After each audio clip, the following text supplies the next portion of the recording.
Hello and welcome to another episode of Chekpoint, the podcast highlighting and telling the stories of influential leaders in and around the sports industry. Today, we are excited to welcome our next guest, Sanjay Ayre. Sanjay has an incredible story packed with accomplishments, perspective, and plain old hard work. Sanjay is originally from Kingston, Jamaica, and moved to the U.S. at the age of 16. As he finished high school here in the States, he honed in on his craft and quickly became a phenom all around the world, hence the title of the fastest junior athlete on the planet. He went on to earn a full scholarship to the University of Auburn, War Damn Eagle, and has earned medals at levels at all competition, including the Olympics with the Jamaican National team. He made appearances in the games in Sydney, Athens, and Beijing, and was the Jamaican National Championship for the 400 meter in 2007. After 12 years of being a professional runner, Sanjay has shifted his focus and energy and now dedicates himself to developing future Olympians with his business Maximum Velocity Performance Fitness. He now resides in Howard County, Maryland, but for the next 45 minutes, he's sharing it with us. Sanjay, welcome to Chekpoint. How you doing this evening? Oh, I'm doing fantastic, Scott. Thank you so much, for having me. It's been a pleasure. Awesome. And, I got to tell you, we are beyond excited to have a former Olympian come and join us on Chekpoint. This is far exceeding the guests that we ever anticipated on the show. Man, it's a pleasure. It's a pleasure. Amazing. So for all you first-time listeners, Chekpoint is really a podcast to go ahead and get in the minds of folks that are really making an influence in the sports world. And so today we want to hear Sanjay's story about how you got here, what you're currently doing, and where you see this world going, specifically to sport over the next few years. So we better take advantage of the time because you've done a ton. So let's dive in. Who is Sanjay and how did you end up at the University of Auburn? Well, I'm Sanjay Ayre, born in Kingston, Jamaica. Yes. Sanjay. I've said it wrong the whole time. Sanjay. Most people say Sanjay, but it's San. It's S-A-N. Man. All right. Well, we're just rolling with it. But we got it now. So yeah, born in Kingston, Jamaica. Started doing track and field at age 14. I actually started out as a soccer player. In my youthful days, my dad put me in soccer at a young age. And once I got into my high school years, the soccer coaches were like, "Hey, Sanjay, you're super fast. You should run track." And I was like, I don't want to run track. The guys at practice, they're wearing like 3/4 short tights and, super tight shorts. I'm like, that's too girly for me. But one day the track coach came to me and like, "I want you to come out." So I was like, "I'll only come out if you gave me your fastest runner to race." And, he's like, "No." I'm like, "Give me your fastest runner to race." He gave me his fastest runner to race, and I totally blew him away in the 100 meters. And after that, the rest was history. I stuck to track and field ever since then, and soccer was on the back burner. I love it, man. When you find something that works, right, go after it, right? Don't try and go and recreate the wheel. That's absolutely double down. Absolutely. And so I'm curious, right? With such a decorated background in the Olympic Games and the Pan Am Games, do you stay in touch with any runners that have gone through missing this Summer Olympics here in 2020 because of the virus? Have you had the chance to work with some athletes in that unique experience that they went through this year? Absolutely. Actually, this year I was preparing 4 athletes for the Olympic Games, a British runner, an American runner, and 2 Jamaican runners. We were getting ready for the Olympic Games, and I was in Europe in early March, and I got the call that I got to rush back to the US because the country was about to shut down. So I actually got back in the US the Friday night before we went into a full shutdown, So once I made it back, I kind of shut things down a little bit. I sent some of my athletes that I was coaching, I sent them back to their countries. 2 ended up staying. And the preparation was very difficult because here in Maryland, a lot of the track facilities, they closed it down. The gym facilities, they closed it down. So we missed a lot of training time. When things opened back a little bit in June, we started to practice again for a little bit, but by that time, it was already too late. Yeah. So right now we're anticipating, what's going to happen for next year. Hopefully the Olympic Games is on, because we're starting to, practice again in 2 weeks. Wow. So it's right around the corner. We have Right. Auburn Yeah, football starting and your athletes are coming back. So, I mean, it's going to feel like normal exactly. for you again. Exactly. I love it, man. I love it. Well, super cool. Well, anytime you get a chance to talk to an athlete who has performed at the highest level, not only, at their league or in their country, but in the world, man, there's so many nuggets that I just want to start to absorb. So talk to me, the first hurdle, no pun intended, that you had to get over was, coming from Kingston to the US, during high school. And, we know that's a crazy time for any, 16-year-old. What was that transition like for you coming stateside? Yeah, well, it was kind of a tough adjustment. At 16, leaving my dad's house, convincing him to send his young son to America, to go to high school and to live a dream. It was very tough. And I remember the night before I left, me and my dad was having a conversation, and he said to me, he's like, "Son, you're a man now. There's no turning back after this. I don't want you going to America and calling me, telling me you want to come back." So at 16 years old, I was already, mature enough to know that I set my goals and I wanted to accomplish my goals by all means necessary. There was no room for failure at all. So once I migrated to America, the work started, and Wow. then the success came very quickly. Success came very quickly because after my first year here, I was the double national champion in the 400 meters indoor and outdoor. I was the high school national champion. Then I went on to be, the high school athlete of the year.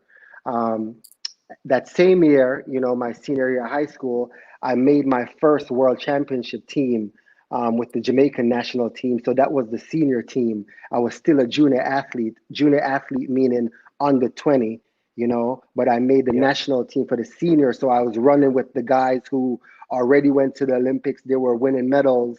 And my country selected me to go to the World Indoors in Maebashi, Japan. And I Wow. ran in the squad, and we broke the national record there for the first time. And then to leave the World Championships, in the middle of the high school year, it was March of 1999, leaving Japan and coming back into high school. And everybody just looked at me like, "Yo, this guy is the real deal." And ever since then, my mindset was always of an elite athlete, even though I was a high schooler. Um, I knew that the following year would have been the Olympic Games. And I just started preparing from the year before, preparing for the Olympics. And then the fall of 1999 was when I enrolled at Auburn as a freshman. So got to Auburn as a freshman, and I just worked. I just worked really, really hard. The indoor season started in January of 2000. That year, I went on to be the SEC champion in the 400 meter. I was ranked number 3 in the world indoor, um, my freshman year, and then I ended up being, the SEC freshman of the year. You know, um, After that, the outdoor season came around. I was an NCAA finalist, went to the Jamaican Olympic trials, and I made the Olympic team, at 19 years old. And that's kind of a So I quick have to ask. rundown. Yeah, I have to ask. I'm gonna interrupt. There's so of much to course. unpack here, but Yeah, you know, so I know you were fast coming out of Jamaica, right? You yeah, race the fastest kid on the team, you smoke them, you blow them out of the water. yeah. How much of this was just natural ability, and how much of this was just blocking out all the noise, putting your head down, and putting in the hard work? Like, walk me through that, because I know at 16, it was really hard for me to say no to girls and focus on school and focus on football. What was that mindset like once you realized you were elite? Well, I'm happy you asked that question. I think some of it was probably, talent. Obviously, I was a soccer player, so I didn't really I didn't really develop I didn't get a chance to develop my track and field ability because track just came to me because the coach thought I was fast. So once I got to track and things kind of blew quickly, I'm like, I'm onto it, you know. But I always had this confident swagger about me. I'm a very confident athlete, very cocky, flamboyant, and I just always thought I was the best, you know. So I think a combination of my drive for success, my confidence, and my talent. I just think I got to the elite level really, really quickly because I thought I was on the same wavelength as those pro guys. You know, Wow. I'm like, yeah, those guys are 28, 29, 30 years old. I'm a young 18-year-old, but I want to take their head off. You know what I mean? Man, And I just always had that confident swagger about me. And I think that contributed to a lot of my success in my youthful years, you know? I love it. I got to tell you, Yeah. rest easy, Kobe. But man, listening to you, if I were to shut my eyes, I mean, very similar stories, right? This like Yeah. Yeah. unparalleled swag, like I don't think I belong here. I know I belong here. And Yeah. it's just amazing when you have that mentality and then you just don't talk the talk, you walk the walk. You It's walk the walk. amazing, where this can get you, right? And I mean, it's taken Yeah. you all around the world. So I'm curious, before we jump into your days here at Auburn, from all of your traveling through sport, is there any place that sticks out, a country or a race specifically that you just remember all the time? Yeah, absolutely. So that's always an easy question for me because my favorite country to visit and to compete was is Sydney, Australia. You know, when I went to Sydney, just the love I got from the people there, you know, and every time I go back, you know, the love has just been amazing. So, you know, Australia is my favorite country to visit, favorite country to compete in. And if I ever have to run away from the US or Jamaica one day, I'll be living in Australia. It's epic there. Man, you might see my wife. She studied abroad there in Australia, and she tells Yeah. me, I think weekly, saying, Scott, if you want to leave, we can do it at any point. I got tons of friends. I think your wife is correct. Yeah. I chose well. Yes, yes, yes, absolutely. Amazing. So let's dive into, from Kingston to the Bronx, where you have all these accomplishments, then the Bronx to Auburn, Alabama. Talk about a 180 of, showing up from New York to Alabama. And I can only say that because I went to school in Mobile. But Yeah. what made you choose Auburn? Why those guys? Yeah, I mean it was different. Kingston is a big city, and then obviously moving to New York City is a bigger city. You know, when I went to Auburn and I went on my visit, I took, you know, back then we were allowed 5 college visits, and I was recruited by pretty much every, you know, college in the United States. Went on all my visits, LSU, the University of Florida, Ohio State, went down to Florida, went down to Auburn. And once I visited Auburn, even though it was in a little country town, the town just embraced sports so much. Like we just bleed orange in Auburn, Alabama. You know, that's Yeah. the war eagle, and you know, I just fell in love with it. And being a city boy, seeing how they embrace athletes and embrace sports, I was sold on my visit and I was ready to sign. And I didn't take my fifth visit. You know, I think my fifth visit would have been to USC, and I didn't even take it. I told Coach Spry, hey, where's the paperwork at? Let's do it right now. And I signed it love off, that. and the rest was history. War It Eagle. War Eagle. You got to go and experience it, right? And I tell everybody, I'm living here in the Northeast, and Alabama has its own shade that people cast on it. But every human being should experience an Iron Bowl in Auburn, not in Yes, Tuscaloosa. yes, absolutely, absolutely. Amazing, We amazing. paint the whole stadium orange. Yes, it was one of the more incredible sporting events that I've ever attended, and I'm actually jealous because you attended Auburn the same year as our first guest, Haven Fields. So to Yeah, think of what that environment, I could only imagine the amount of grit that you guys had, but the amount of fun that you guys had because yes, yes. I mean, Yeah. that's what it's all about, right? Yeah. We had loads of fun, and then we were at Auburn in the prime years of football. Like I was there when, J.C. Campbell, Cadillac Williams, Ronnie Brown. I had a little bit of that era my junior and my senior year, and obviously with my freshman and sophomore year, Haven was there. Dontaris Thomas, those guys. You know what I mean? So I really had a good era when football was just doing fantastic, Yeah. Amazing. No, that's really cool. And as if, decorated high school athlete and decorated collegiate athlete wasn't enough, then you take it one step further and you sign with Puma. So, Yes. to make the 1% of the 1% is just incredible.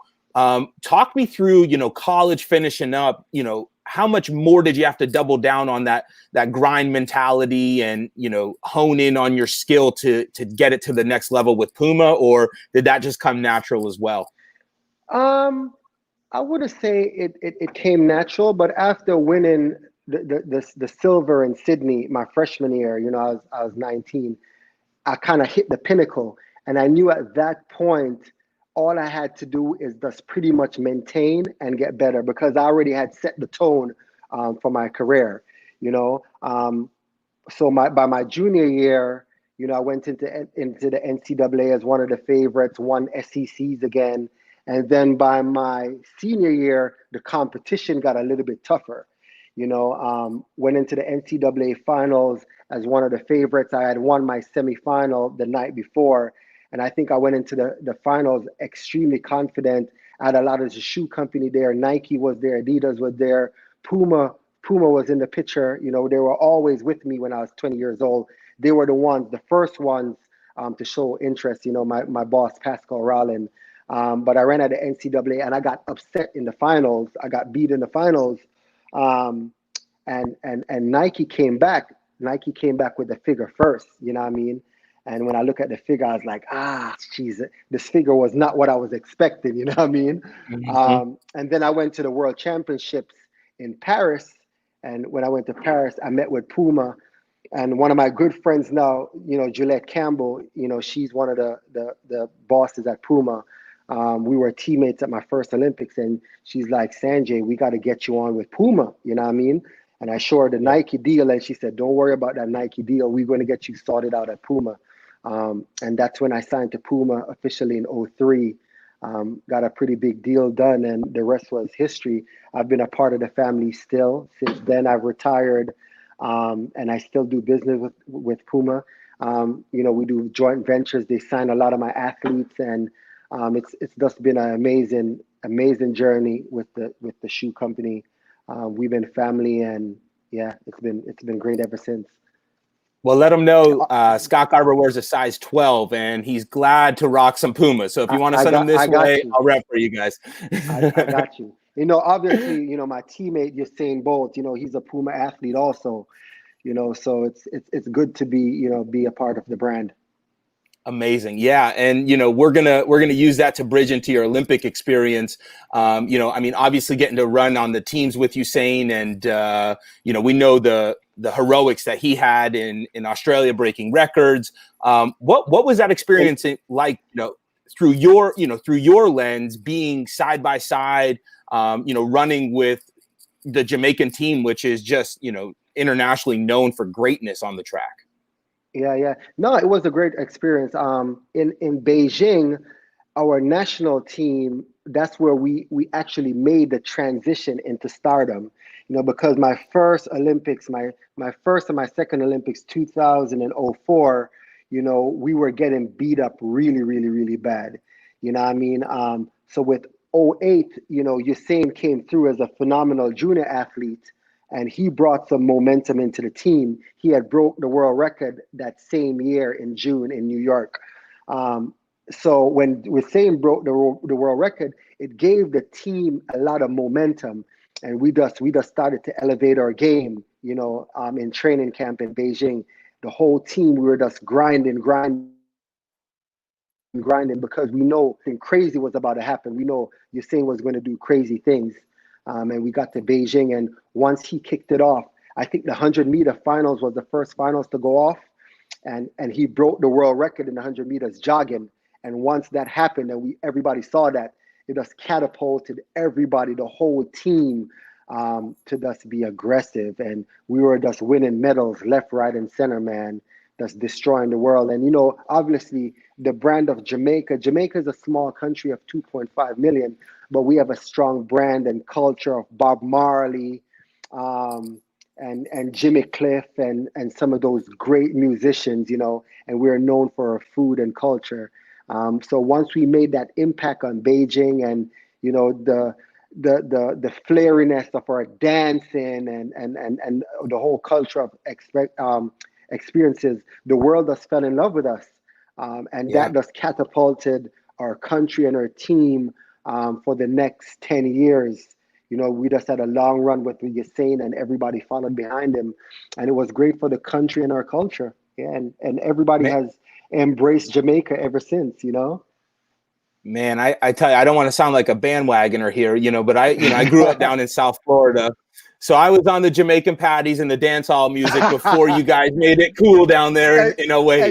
Exactly. I think with Usain and track and field, we even solidified the jerk chicken and the patty for a lot of Americans, and the culture even more. People were able to tie things in now, and like, this country, it's small, but it's crazy, Yep.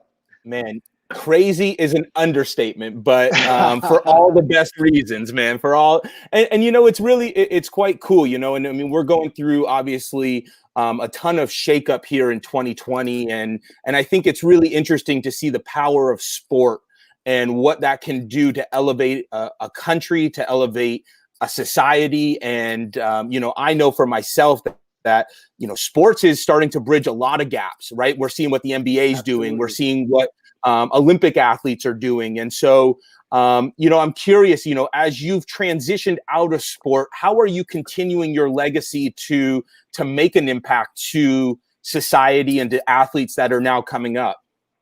Well, I've given back a lot, in regards to a lot of community network development. I've given back in athlete development.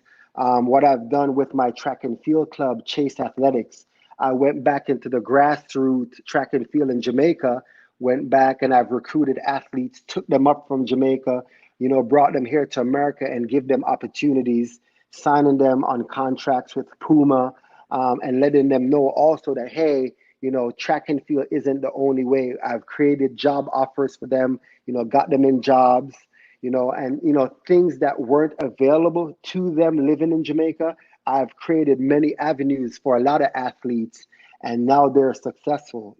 Some have moved on, and some are still here with me, and I'm just happy that I've helped a lot of people.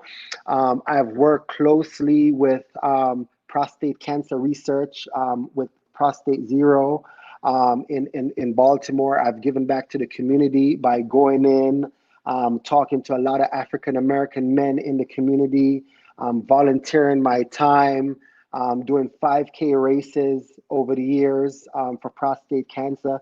So I've done so much to give back to the community, as I said, not only in Jamaica, but here in the United States. Amazing. And obviously creating a lot of job opportunities for my company, Maximum Velocity Performance, creating job opportunities for some of my athletes and just for regular individuals looking for jobs. And that's what it's all about. One of the mantras that, me and my business partner talk about quite frequently is you reach one, you teach one, right? And that's how you keep this thing going. And so it seems like you embrace all of that. And so real quick, before we get to what you're doing now, obviously in the NCAA, there's a couple things going on, right? We know COVID has this cloud over it, but name, image, likeness is right on the horizon. And so, you think traditionally about your football players, or you think traditionally about your basketball players.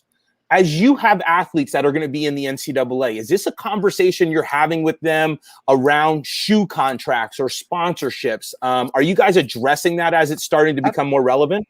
Yeah, absolutely. Because I was directly affected, by that. You think about me, what I did, as a freshman, young in college.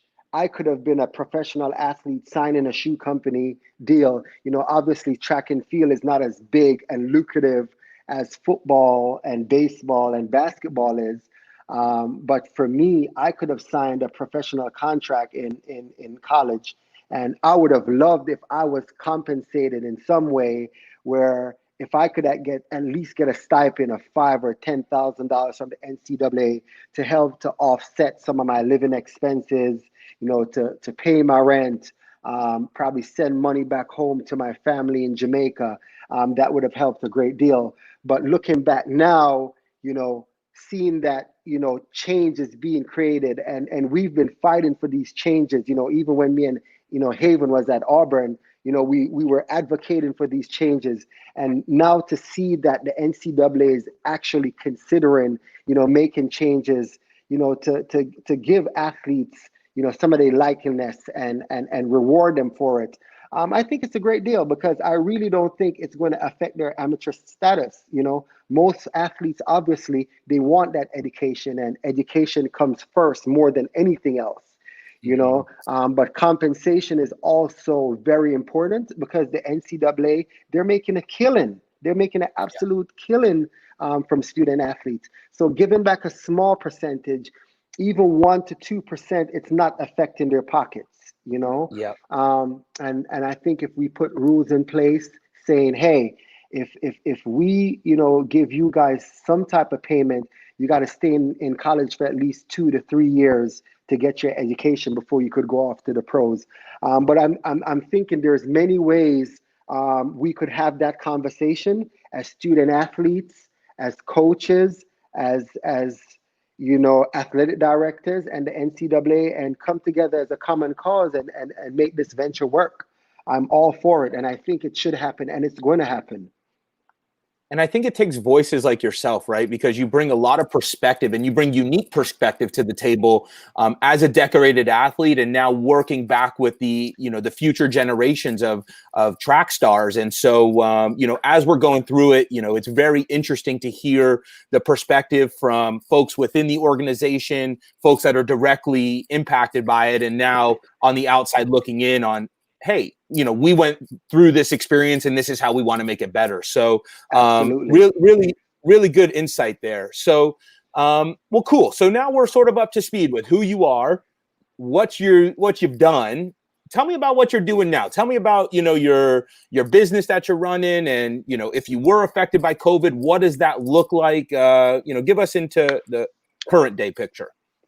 Yeah, well, the current day pictures, I got a couple of business ventures, that I've been, having going on for a couple of years. Obviously, my fitness company is the front runner, Maximum Velocity Performance Fitness. We're a sports performance and personal training company. So what we do is we train a lot of different athletes in many different sports: soccer, track and field, football, baseball, basketball, every sport, with the focus on speed and agility and general conditioning and getting athletes to be better athletes. That's one aspect of my company. Then we have the corporate wellness side, where we go into big corporations and we implement wellness programs like fitness classes for the employees so they could stay in better shape. So the corporate company could offset the high insurance policies they have to pay for their employees. My company go in, make sure that the employees are in better shape, and save the corporate companies a lot of money. Then we go into the personal training aspect, does people just staying in better shape, and especially right now in the COVID situation where we don't have a vaccine. I think from my experience, the only way we could counteract COVID right now is people that's living a healthy lifestyle, staying fit, and keeping the body prepared that if you ever get sick with COVID, you're in good physical shape to fight the virus, to fight the disease, so that's very important. Then my second venture, obviously, is my track and field club, Chase Athletics. I started Chase Athletics in 2013 when I retired from track and field in 2012. I retired in 2012 after missing the London Olympics by one spot. That would have been my fourth Olympics. And I didn't want to go another 4 years to try to make Rio, because I would have been 36 years old. And by 32, I kind of felt to myself, I got to a point where I've accomplished all my goals, and I just didn't have the passion anymore to compete.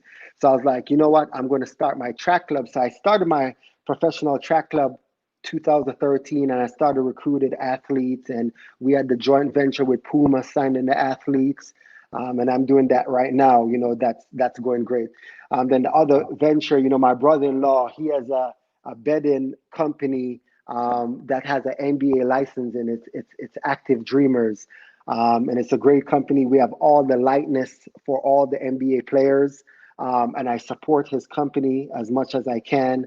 My wife supports his company also, and that company it's been doing great. We have signed the soccer player Neymar. We have LeBron James. We have all the big NBA players.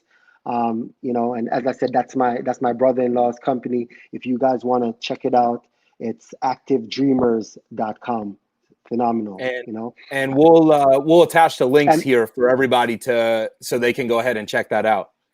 yes, and my website for my company for maximum velocity performance is www.mymvpfitness.com. So those are the Awesome. three big business ventures that I have going on right now. Yeah. So I'm curious because I'm an entrepreneur. I grind from sun up to sundown. Dude, when do you sleep? You have so much on your plate still. I thought after you hung up your cleats, Man, you'd chill out a little bit. man, I'm not sleeping at all. But I guess I'm just so used to working hard for so many years. It's like the work does never stop. Right now, I am putting on a series of track meets. So I have the Chase Athletic International Sprint Series that is going to start next week, and I've been working on that for the last 2 weeks. Just getting it together. It's been difficult because with all the COVID guidelines, I have to get the meet sanctioned to USA Track and Field. I have to get the meet sanctioned through my local county, getting the guidelines approved. I finally got everything approved today. And then the first meet is going to be next week, Saturday, September 19th. I'm expecting between 300 to 500 participants. All the athletes, they could sign up and register through athletic.net. So that's a big venture that's been taking up all my time the last 3 weeks. It's been crazy. But my wife has been extremely supportive. I've been coming home late at night, haven't been giving the family any attention. But she's held down the fort, so far. And I'm grateful, and I'm hopefully things could slow down within the next 3 weeks for me. But I'm refreshed. I got a lot of rest during quarantine. We were shut down up here in Maryland from March to June, and I felt totally worthless because it was the first time in my life that I wasn't doing anything at all. But I'm so refreshed now, and I've been attacking the summer. And once everything go back to normal, I think my business is going to be bigger and better. Amazing. And, we hope so as well, right? Like, I mean, with you at the helm and at the reins there, I mean, we need you making an impact with as many folks as possible. Really curious, though, as you guys launch this track meet, one of the interesting things with COVID has been the implementation of technology. And so are you guys going to be streaming this or, using any electronic whistles or gunshots are you doing any new changes due to COVID guidelines? Yes, absolutely. So we have guidelines from USA Track and Field, which is the governing body, and then my county guidelines and my guidelines. So one of the things we can't have live streaming because we can't actually have people before they come in. We got to do temperature checks. All the athletes have to wear masks to get into the stadium. The only time they could take their mask off is when they get onto the track and get into their lanes. The parents are not allowed to come into the stadium.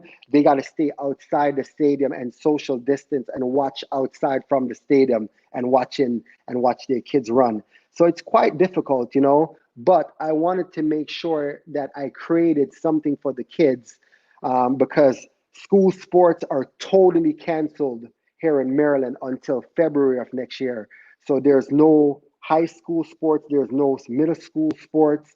So I wanted to create something for the kids to do. And this is not only going to impact track and field, a lot of my other sports, basketball, football, ice hockey, all those players, I'm putting them into my track meet to work on their speed, you know what I mean? So they could have something to do. I was talking to a parent today. His son is an ice hockey player, and he was telling me that, you know, they go to the rink in as far as Pittsburgh, New Jersey, trying to get playing time, and all the ice hockey rinks are closed down and canceled. And he was just so grateful that I'm putting on this sprint series so his son could get some competition and you know, just to create some happiness for the kids, you know, because it's a tough time for everybody, you know. Man, I do know. I think everyone who's listening knows it's a crazy time, but there's silver linings in everything, and I think you're one of them. Absolutely love what you're doing, and this has been an incredible checkpoint. I think, you know, you shed a lot of insight, and you know, I think everyone should listen to all of our guests, but you know, sometimes you got to listen to the guys that have done it at the highest level, and you are one of them. So to wrap up, we have one question that we ask all our guests. Outside of your lane of sports and running, but more about life. And so, you know, if you could tell us one thing you've done in your life that you would recommend our listeners do in theirs, what would that be and why? Okay, that's a great question, Scott. I love that question. I think for me, being an athlete, I always took some of the same principles I have preparing for the Olympics. And I took those principles as a businessman, just working hard, you know, the tenacity that I have for success, and my goal setting, you know, try to put my goals down, short-term goals, long-term goals, put those things down on paper and try to accomplish those things. So that's for people out there now. Set goals for yourself. It's very important, and stay focused on those goals. Write it down on paper. And don't stop until you accomplish those goals, you know. And it's very important, you know, make short-term goals that are realistic and long-term goals. And once you hit your short-term goals, the long-term goals are going to be achievable, you know. So that's my advice. Spoken from a true gold medalist, Olympian. This has been an absolute pleasure. Thank you so much for coming on Chekpoint. For all you listeners out there, we're going to go ahead and attach all the links to the companies we were talking about through the show. Please come on and support. And Sanjay, it was an absolute pleasure chatting with you. And until next time, keep getting faster and check yourself. Thank you, Scott. War Eagle.